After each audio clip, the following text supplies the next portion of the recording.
Hi there everyone, welcome back to the channel, and in today's video we're going to be talking about the combat changes for Guild Wars 2 Secrets of the Obscure. And actually, as I'm recording this, there is currently a beta for Guild Wars 2 going on, where they are actually testing out one of these combat changes. This change in particular is the unlocking of the weapons for the Elite Specialization system. They are getting rid of the restrictions and allowing these weapons to be slotted on with any Elite Specialization at any moment so that you can have increased customization and flexibility, and also breathing new life into the existing Elite Specialization system. Now that I've had some time to test this out personally, capture some footage, and talk with some of my close friends, I thought it's now an appropriate time to come at you with a video going over all of my impressions, but this is going to be an initial review of how this system interacts with the professions in general. So let's start out with the very first profession that I created for these betas, and it was the Elementalist. Now the Elementalist is gaining access to the sword, warhorn, and hammer regardless of Elite Specialization status.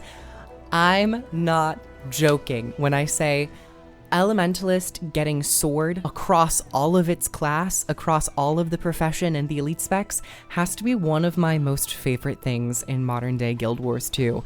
It's so fun, the abilities are so satisfying, and with Weaver, it was of course satisfying, it was of course really interesting and fun, but with that added element of the Weaver mechanic of mixing the attunements, personally, sometimes I felt like it was a bit too much, and there were moments where I wanted to play that playstyle, and other moments where I just wanted to wield the sword on something like Core Ellie, a Tempest, where it's a bit more streamlined, and now we get to do that, and I played it, and I am so very happy at the outcome. Sword on Tempest and the Warhorn is reaching some rather impressive numbers of like 47k maybe, around there, which is definitely exceeding the upper limits.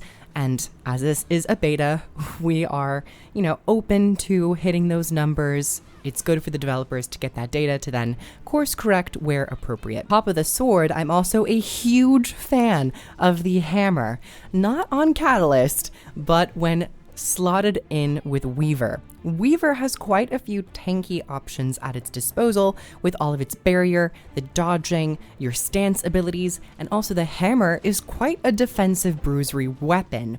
Elementalist is a historically squishy class, so when you give access to a very tanky bruisery weapon alongside a tanky bruisery elite specialization, you really can start to tank lethal enemies. I was in Heart of Thorns fighting the Itzel hero point, which does massive amounts of damage, and I was sustaining. I was okay and alive and thriving. Let's talk about Ranger. Ranger is getting access to the staff, the dagger, main hand, and also the hammer.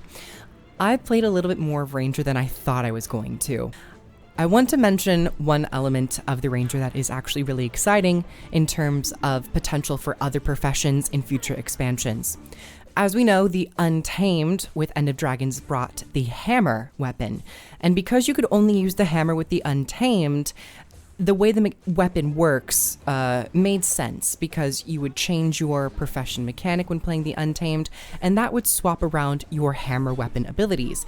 How do you get access to those other weapon skills when you don't have that profession mechanic? They've opened it up and straight up just allow you to pick and choose the type of hammer skill that you want to play with, essentially opening up opportunity for them to just add more weapon skills to existing weapons in the future if they ever wanted to do that. I was really happy about Ranger, really excited. Dagger was really enjoyable on really all three elite specializations that I've tried out for Druid, Soul Beast, and Untamed.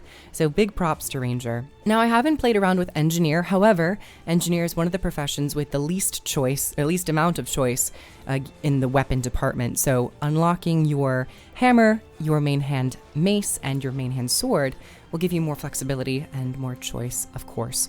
So I've heard some good things about Engineer, people talking about healing Scrapper with quickness. I'll take everyone's word for it, but I think Engineer is also in a good place.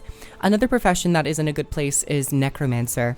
Main hand pistol and offhand torch, it's a match made in hell, honestly, and that's a good thing. so much condition damage, so much control and affliction going on with that weapon combo, and I'm really excited to play it out. My friends were playing it. I haven't gotten around to Necromancer just yet, but also Greatsword. My friend was playing a Scourge Greatsword build and, messing around with the pistol and torch, and they said it was surprisingly satisfying just based off of how many supportive conditions that the Greatsword, a power weapon, can bring in the sense of blinds, chills, vulnerability. So I think also Necromancer is doing pretty good. Another profession that is doing okay, I think, is Mesmer, unlocking your axe, dagger, and shield to the rest of your profession. I haven't played it just yet. I haven't messed around with it too much, but my friend has, and Smudgem, my good friend, said that it was okay, but maybe could have used a little bit more in regards to some of their additions and, ambush abilities. But of course, these things will change and adapt with time. Another profession that I'm excited to play personally is the warrior. I haven't tried it out yet, but seeing the warrior get offhand torch, main hand and offhand dagger, and then also the offhand pistol, just gives you even more choice. I can definitely see a main hand dagger, offhand pistol build. Dagger, is always interesting in terms of the original Spellbreaker, but maybe offhand dagger could get a little bit of a buff here and there. And then offhand torch, maybe dagger offhand torch. I don't really see much use out of that, but there's just more that you can mess around with. And then of course, later on in the expansion for Secrets of the Obscure, warrior is getting access to the staff. Now there are a few professions that don't really get a whole lot out of this update, in my opinion, from what I've played. These would be Guardian, Thief, and Revenant, from what I've play tested and from what I've heard. Guardian is a bit interesting. There is one combination that works relatively well, and this would be for a main-hand axe and offhand torch willbender build, a Condi willbender build. And I played it out, tested it, and it was really fun. It was really strong. You can burst quite a bit of burning onto a target, but you do have a brief window where it starts to fall off, just given how the willbender profession mechanic works. But other than that, playing around with a longbow doesn't really feel great. On the other specializations, willbender is extremely physical. You're always in melee range. And the only other elite specialization where it could kind of thrive would be Firebrand. I think there could be potential for Firebrand to gain benefit out of a longbow. However, it would require the tomes themselves to gain a little bit more range.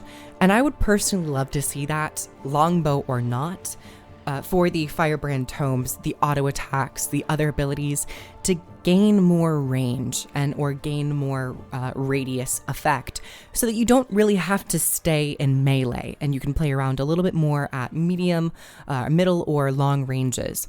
As it is right now, longbow is really the only weapon for Guardian, other than staff, that is really entirely designed around gaining benefit out of staying at range. But even the Dragon Hunter, the actual elite specialization that the longbow came with, the Firebrand, and the willbender, they gain so much more benefit out of playing in melee.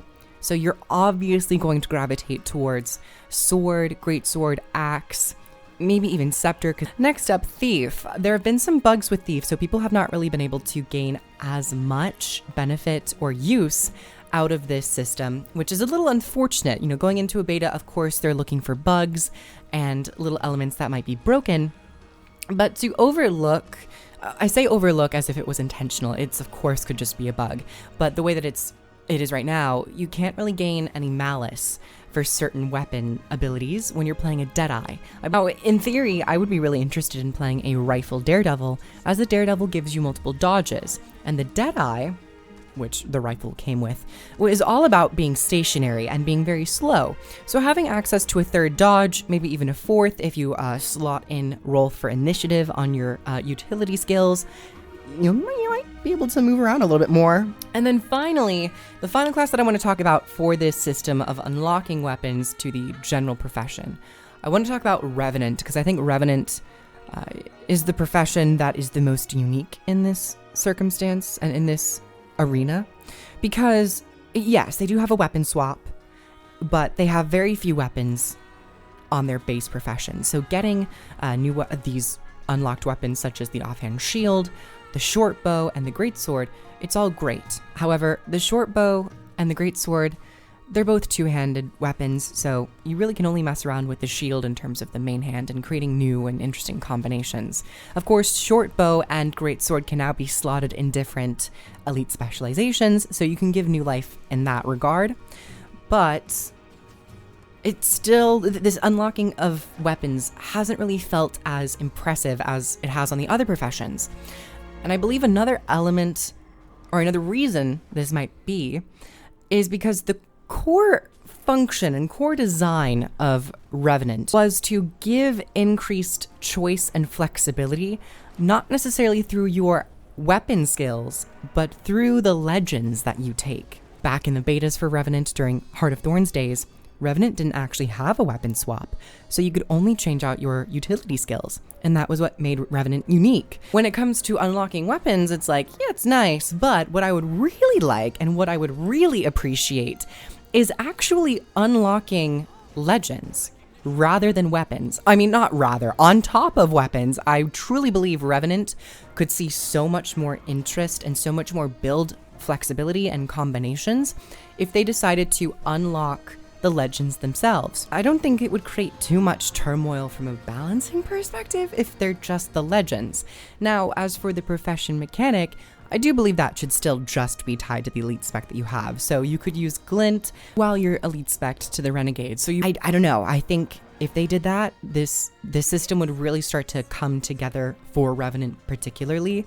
And as opposed for the other two that I mentioned, Guardian and Thief, I think just needs some bug fixing.